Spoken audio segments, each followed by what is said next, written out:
So hey guys, welcome back to my channel dear farmer square. इस video में हम लोग पढ़ेंगे ऑर्गेनाइजेशन एंड पर्सनल। तो गाइस देखिए, ये इसका मतलब क्या होता है। ऑर्गेनाइजेशन का मतलब क्या होता है? संस्था। किसी भी हम कहीं पे भी काम करना चाहते हैं तो वो क्या होता है, एक या तो कंपनी होती है वो, ठीक है, मैं आपको लिख के दिखाती हूँ। या तो वो कोई कंपनी होती है, ठीक है, या तो वो कोई इंस्टीट्यूट होता है। तो इसको हम क्या बोलते हैं? संस्था, ठीक है। उस संस्था को क्या बोलते हैं? ऑर्गेनाइजेशन। अब हमें क्या पढ़ना है यहाँ पे? ऑर्गेनाइजेशन एंड पर्सनल, मतलब वहाँ की ऑर्गेनाइजेशन कैसी होगी और वो पर्सनल वहाँ का कैसा होगा। सबसे पहले हम बात करेंगे पर्सनल की। बेसिकली पर्सनल होता क्या है? Personnel, these are people who work in organisation, who work in organisation, और you can say that who work for organisation. मतलब कि ये वो ना लोग, हमने देखा है ना, हर किसी कंपनी में एम्प्लॉयज होते हैं, स्टाफ होता है। तो वहाँ पे किसी ऑर्गेनाइजेशन या कंपनी में काम करने वाले लोग, उनको हम बोलते हैं personnel. These are people who work for large organisation, मतलब वो वाले लोग जो लार्ज ऑर्गेनाइजेशन के लिए काम करते हैं या फिर किसी कंपनी के लिए काम करते हैं, उन लोगों को हम बोलते हैं वहाँ के पर्सनल। हमारे सिलेबस में क्या है? Type of personal. Basically type of personal, personal के टाइप्स तो कम ही होते हैं। मतलब इसमें मैंने आपको ये बताया है कि पर्सनल किस किस तरीके के हो सकते हैं, ठीक है। उनकी क्या क्या क्वालिफिकेशन होनी चाहिए, उनको क्या क्या एक्सपीरियंस होना चाहिए, ठीक है। पर्सनल क्या होता है? जो फुल टाइम के लिए किसी ऑर्गेनाइजेशन में काम करता है उसको हम बोलते हैं की पर्सनल। अब सबसे पहले हम क्या पढ़ेंगे? पर्सनल किस किस टाइप के हो सकते हैं, उनकी पोजीशन क्या क्या हो सकती है बेसिकली।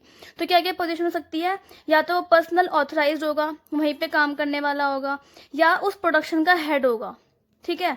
क्यूए क्यूसी का हेड भी हो सकता है वो पर्सनल, वहां पे काम करने वाला इंसान। कि पर्सनल की क्वालिफिकेशन क्या क्या होनी चाहिए, बल्कि केमिस्ट्री पास या तो केमिस्ट्रिस्ट होना चाहिए, बायोकेमिस्ट्री से पढ़ी हुई होनी चाहिए, माइक्रोबायोलॉजी, फार्माकोलॉजी, फिजियोलॉजी, ये सब कुछ की क्वालिफिकेशन होनी ही चाहिए। अब क्या है कि पर्सनल की का एक्सपीरियंस क्या होना चाहिए? उसको प्रैक्टिकल एक्सपीरियंस तो मस्ट ही होता है। आप किसी भी ऑर्गेनाइजेशन में जाओगे, बिना प्रैक्टिकल एक्सपीरियंस के आपको कोई भी इंसान नहीं लेगा। तो एक्सपीरियंस उस पर्सनल को होना ही चाहिए, और वो इतना एबल होना चाहिए कि वो जल्दी से डिसीजन ले सके किसी भी काम के ऊपर। अगर उसको बोल दिया कि ये कंडीशन है, 5 एम्प्लॉयज हमारी कंपनी से निकल गए, अब आप उस जगह पे क्या करोगे? तो इस पर्सनल के पास इतनी एबिलिटी होनी चाहिए कि वो काम कर सके उस टाइम पे। तो इसी को बोलते हैं कि डिसीजन मेकिंग एबिलिटी उसके अंदर होनी चाहिए, वो भी फास्ट। अब क्या आता है? हमारी रिस्पॉन्सिबिलिटीज। पर्सनल की रिस्पॉन्सिबिलिटीज क्या क्या होती हैं, क्या क्या होनी चाहिए, बल्कि जो हेड होता है ना प्रोडक्शन का, उसकी क्या क्या रिस्पॉन्सिबिलिटीज होनी चाहिए। उसमें आता है हमारा कि authorisation of SOP and other documents. SOP क्या होता है? सबसे पहले हम जब भी हमारा कोई ऑर्गेनाइजेशन होता है उसमें एक अलग से एसओपी होता है कि इस ड्रग को बनाने के लिए हम ये वाला स्टैंडर्ड ऑपरेटिंग प्रोसीजर यूज करेंगे। उसमें सारे के सारे उसकी मैन्युफैक्चरिंग प्रोसेस सब कुछ लिखा होता है। अगर हम फार्मेसी की बात करें, हर किसी फार्मेसी का एक एसओपी, स्टैंडर्ड ऑपरेटिंग प्रोसीजर होता है, जिसमें लिखा होता है कि इस फार्मेसी में ये मेडिसिन मिलती हैं, इनका सॉल्ट ये है, इनका यूज ये है, इनकी कटिंग नहीं हो सकती, सब कुछ उसमें लिखा होता है। तो उस हमारा पर्सनल का काम क्या होता है? इन सब पर्सनल का काम क्या होता है? ऑथराइजेशन ऑफ एसओपी, एसओपी को मेंटेन करके रखना, और जितने भी डॉक्यूमेंट्स है ना उनको मेंटेन करके रखना, इंक्लूडिंग अमेंडमेंट। अमेंडमेंट मतलब उसमें चेंजेस आया ना, उनको इंक्लूड करके। नेक्स्ट क्या है हमारा? Monitor and control manufacturing environment. ये तो रिस्पॉन्सिबिलिटीज होगी उसकी कि मैन्युफैक्चरिंग एनवायरनमेंट को मॉनिटर करना, हाइजीन को देखना प्लांट की। प्लांट मतलब ये पेड़ पौधे वाला प्लांट नहीं, प्लांट मतलब वो ऑर्गेनाइजेशन को बोला गया यहाँ पे। प्रोसेस हमारा वैलिडेट है कि नहीं है, कैलिब्रेट है कि नहीं है। कैलिब्रेशन आप लोगों के लिए न्यू वर्ड होगा। कैलिब्रेशन होता है किसी भी इक्विपमेंट को देखना कि वो साफ किया हुआ है कि नहीं। लोग क्या करते हैं? इक्विपमेंट से काम करते हैं, फिर वापस से उसी को यूज कर लेते हैं। नहीं, काम करने के बाद उसको अच्छे से वॉश करना चाहिए, फिर यूज करना चाहिए। तो वॉश करने के बाद यूज करना, उसको हम बोलते हैं कैलिब्रेशन। बेसिक लैंग्वेज में बताया मैंने काफी। Design and monitoring storage condition for material product. Design करना, मॉनिटरिंग करना स्टोरेज कंडीशन को, और perform and re-evaluate in process control. जितना भी प्रोसेस कंट्रोल हो रहा है ना, प्रोसेस हो रहा है, उसको परफॉर्म करना इसका काम होता है, उसको रीइवैल्यूएट करना भी इन सब का काम होता है। तो नेक्स्ट क्या आ जाता है हमारा मॉनिटरिंग कंप्लायंस विद जीएमपी, मतलब जीएमपी गुड मैन्युफैक्चरिंग प्रोडक्ट। ये हमारा एक गाइडलाइन होती है पूरी की पूरी, शेड्यूल एम में आती है। आप लोग जूरिस्प्रूडेंस पढ़ोगे तो वहाँ आप लोगों को समझ में आएगा। उस मतलब जितना भी काम हो रहा है ना वहाँ पे, वो जीएमपी को फॉलो कर रहा है कि नहीं, वो काम होता है कि पर्सनल का देखना सब कुछ। और मेन काम तो हो गई ना, वो हेड है कहीं का, तो उसका मेन काम तो हो गई इंस्पेक्ट करना, इन्वेस्टिगेट करना, सैंपल कलेक्ट करना कि ये सब चीज़ें किसी भी प्रोडक्ट की क्वालिटी पे क्या असर डाल रही है। ठीक है। पर्सनल ट्रेनिंग मस्ट है। आप लोग कहीं भी जाओगे बिना ट्रेनिंग के आपको कोई भी नहीं लेगा, चाहे वो फार्मेसी की बात होगी, चाहे वो कंपनी की बात होगी। Reputed organisation always require trained person to work in the organization। ठीक है। So here we will study about training. Personnel, अब तो हमें पता है कि पर्सनल सबसे सिग्निफिकेंट इंपॉर्टेंट पार्ट होता है किसी भी मैन्युफैक्चरिंग सिस्टम का या फिर किसी भी ऑर्गेनाइजेशन का। तो उनको हमें स्टैंडर्डाइज्ड ट्रेनिंग देनी ही पड़ती है ताकि उनका जो काम हो वो भी हाई लेवल का हो और प्रोफिशिएंटली वो अच्छे से काम कर पाए वहाँ पे। उनकी ट्रेनिंग में क्या क्या आ जाता है, उनको प्रॉपर ट्रेनिंग मिलनी चाहिए। ठीक है। और क्या होता है, ट्रेनिंग सिस्टम प्रॉपर होना चाहिए। ट्रेनिंग की जितनी भी रिक्वायरमेंट होती है ना पर्सनल की, वो सब कुछ फुलफिल होनी चाहिए। रिक्वायरमेंट में आता है कि या तो मान लो कि उनके क्लोथ्स आ गया, उनकी कन्वेंस हो गई, तो as per the organisation rule होना चाहिए। Training plan of employee should be design properly, plan तो होना ही चाहिए ना प्रॉपर। अब हमारा क्या आता है level of training. Level of training में क्या आ जाता है, 3 लेवल की ट्रेनिंग होती है, इनिशियल, कंटिन्यूअस, कॉम्पिटेंसी। मैं आप लोगों को सिंपल बताती हूँ। जब आप किसी कंपनी में एंटर करोगे, ठीक है, सबसे पहले कौन मिलेगा आपको, एचआर, वहाँ का ह्यूमन रिसोर्स। तो एचआर के पास एचआर आपका इंटरव्यू लेगा। ठीक है। फिर वो आपको आगे भेजेगा ट्रेनिंग करवाने के लिए जो मेन एम्प्लॉयज़ हैं वहाँ पे उनके पास। फिर फाइनली आप जाओगे बहुत ज़्यादा ट्रेन स्टाफ के अंडर ट्रेनिंग करने के लिए। तो यही चीज़ है, इनिशियल ट्रेनिंग में आपका एचआर राउंड मान सकते हैं और फिर उसके अंडर जो काम करता है वो फर्स्ट लेवल ऑफ ट्रेनिंग माना जाता है यहाँ पे उन लोगों के लिए जो बिल्कुल न्यू है इंडस्ट्री में। ठीक है। जब ट्रेनिंग कंप्लीट हो जाती है तो उनका जो रिकॉर्ड होता है प्रॉपर, उनके ऊपर ट्रेनी जो ट्रेन हो रहा है वो और जो ट्रेन कर रहा है ट्रेनर, इन दोनों के सिग्नेचर होने ही चाहिए। नेक्स्ट क्या आता है, कंटिन्यूअस ट्रेनिंग। जब ये साइन हमें मिल गए, अब क्या होता है, इनको नेक्स्ट लेवल पे भेजा जाता है कंटिन्यूअस ट्रेनिंग।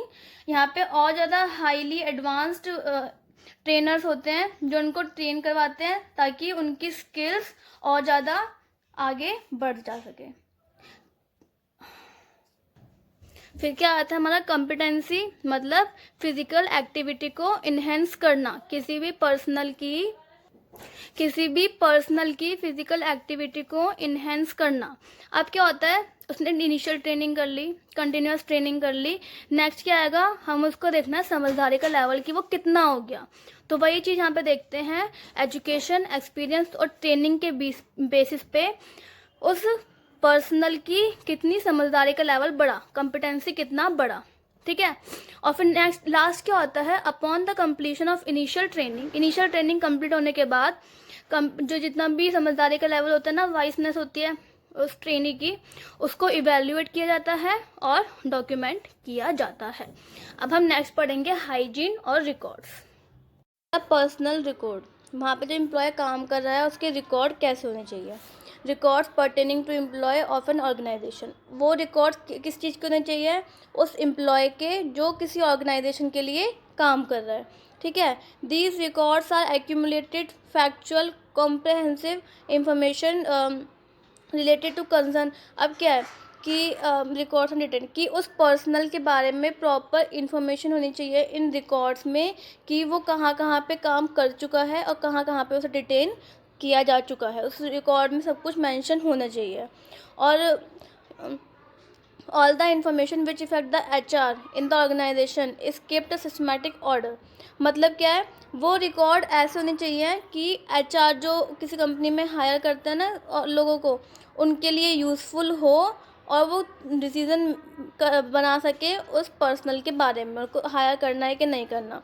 भाई यहाँ पे लिखा है such records are helpful to manager in various decision making areas. ठीक है।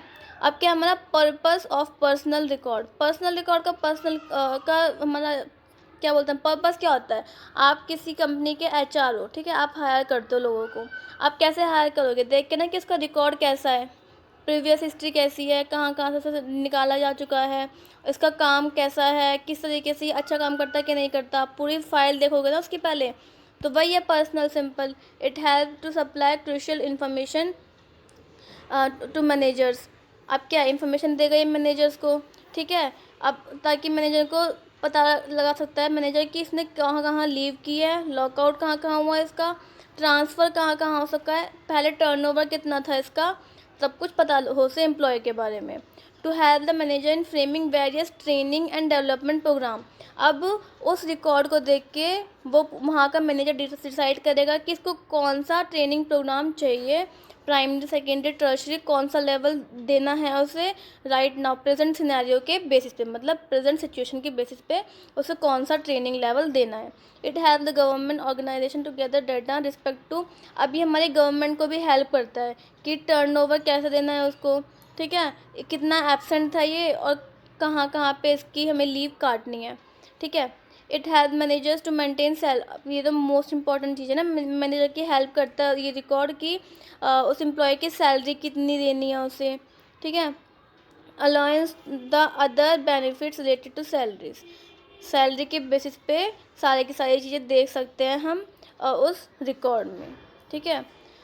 It also help the researchers to carry. अब क्या हमारी उस एम्प्लॉय के बारे में इन डेप्थ स्टडी कर देखना, ताकि उसकी गुडविल मार्केट में बनी रहे। ये भी पर्सनल रिकॉर्ड हमारा इसी चीज़ में भी यूज़ आता है, ठीक है। अब हमारी इस चीज़ में एक हमारा टॉपिक है मेंटेनेंस। इसमें भी यही है कि पर्सनल को क्या क्या मेंटेन करके रखना पड़ता है। इसमें हम देखते हैं कि हाइजीन हो गया हमारा, ठीक है, हाइजीन, प्रॉपर हाइजीन मेंटेन करके रखनी चाहिए उनको, रिकॉर्ड्स मेंटेन करके रखने चाहिए, प्रॉपर सैनिटेशन कंडीशन मेंटेन करके रखनी चाहिए, उनकी लीव्स नहीं होनी चाहिए, ये सब कुछ उसमें ये सब कुछ आता है।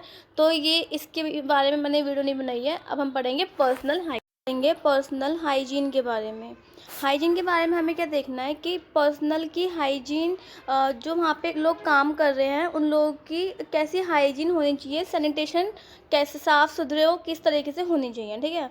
उसमें हम लोग देखते हैं जब भी कोई पर्सनल कहीं पे काम करता है, अगर उसको किसी चीज़ से सेंसिटिविटी है तो उसको पहले से चेक करवा लेना चाहिए, ठीक है। फॉर एग्जांपल अगर उस पर्सनल जो वहाँ पर काम कर रहे एम्प्लॉय को पेनिसिलिन से एलर्जी है तो उसे पहले से एग्ज़ामिन करवा लेना चाहिए, और वहाँ पे लोगों का काम होना चाहिए कि उसे उस पेनिसिलिन वाले एरिया में ना भेजें, ठीक है। और क्या होता है, एम्प्लॉयमेंट से पहले ही उस पर्सनल की पूरी मेडिकल हिस्ट्री चेक कर लेनी चाहिए, ठीक है। और क्या होता है, एग्जामिनेशन के बाद उसका प्रॉपर रिकॉर्ड होने चाहिए उसके पास, ठीक है। अब क्या होता है हमारा, देखो, all the personnel engage in manufacturing process should be provided training. हर किसी पर्सनल को ट्रेनिंग देनी चाहिए कि हेल्दी हैबिट्स को कैसे फॉलो करना है ताकि उनकी हाइजीन और सैनिटेशन मेंटेन रहे, ठीक है। फिर नेक्स्ट क्या आ जाता है हमारा कि personal should not allow handle starting. अब क्या, अगर पर्सनल पहले से किसी डिजीज़ से फॉलो हो रहा है, मतलब डिजीज़ से है वो पहले से ही, तो क्या होगा, उसको ये सारे के सारे in process material, drug products और पैकेजिंग मटेरियल्स इनको टच नहीं करने चाहिए, ठीक है। सबसे इम्पॉर्टेंट चीज़ है ये। और क्या होता है, अगर पर्सनल को कोई भी उस एम्प्लॉय को लग रहा है कि उसे कोई भी इलनेस हो रही है, खांसी, जुकाम, बुखार कुछ भी हो रहा है, तो उसे इमीडिएट सुपरवाइज़र को बता देना चाहिए ताकि प्रॉपर एक्शन ले सके, वरना पूरा का पूरा वहाँ का जो प्रोडक्ट है वो ख़राब हो सकता है। नेक्स्ट क्या है, अनप्रोटेक्टेड हैंड्स से उसे कुछ भी चीज़ टच नहीं करनी चाहिए।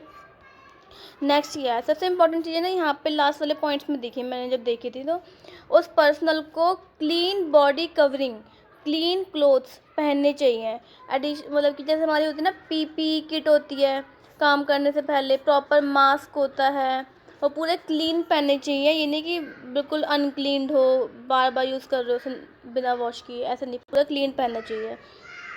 Additional protective covering for head. अब क्या है हमारा, हेड, आर्म्स, लेग्स, इन सब के लिए प्रोटेक्टिव कवरिंग होनी चाहिए। और मैन्युफैक्चरिंग एरिया में एंटर करने से पहले सेपरेट चेंज रूम होने चाहिए मैन का और वुमेन का, ताकि वो लोग ईज़िली अपनी बॉडी को क्लीन कर सकें मैन्युफैक्चरिंग एरिया में जाने से पहले। और उनके जो क्लोथ्स हैं वो रीयूजेबल होने चाहिए। और क्या है, they should stored in separate cloth container until they are properly dry clean and should be regularly. अब क्या होता है, उनके जो क्लोथ्स है वो रीयूजेबल होने चाहिए, ठीक है। कौन से क्लोथ्स? जो वो उस मैन्युफैक्चरिंग एरिया में पहन रहे हैं। पहनने के बाद जब उन क्लोथ्स को उतारेंगे, इन क्लोथ्स को हमें पूरा का पूरा यूवी होता है हमारा, यूवी पूरा का पूरा डिटेक्टर होता है, इसमें उन्हें क्लोथ्स डालने चाहिए ताकि उनके क्लोथ्स पूरे के पूरे सैनिटाइज हो सकें, ठीक है। तो इसलिए इनको बोला गया है कि रीयूजेबल होने चाहिए, फिर से वो यूज़ कर सके ताकि। और most important point is that कि स्मोकिंग, ईटिंग, ड्रिंकिंग, च्यूइंग ये बिल्कुल प्रोहिबिटेड होना चाहिए, बिल्कुल रिस्ट्रिक्टेड होना चाहिए टेस्टिंग एरिया में और प्रोडक्शन एरिया में। तो ये है हमारा पर्सनल की हाइजीन, ठीक है।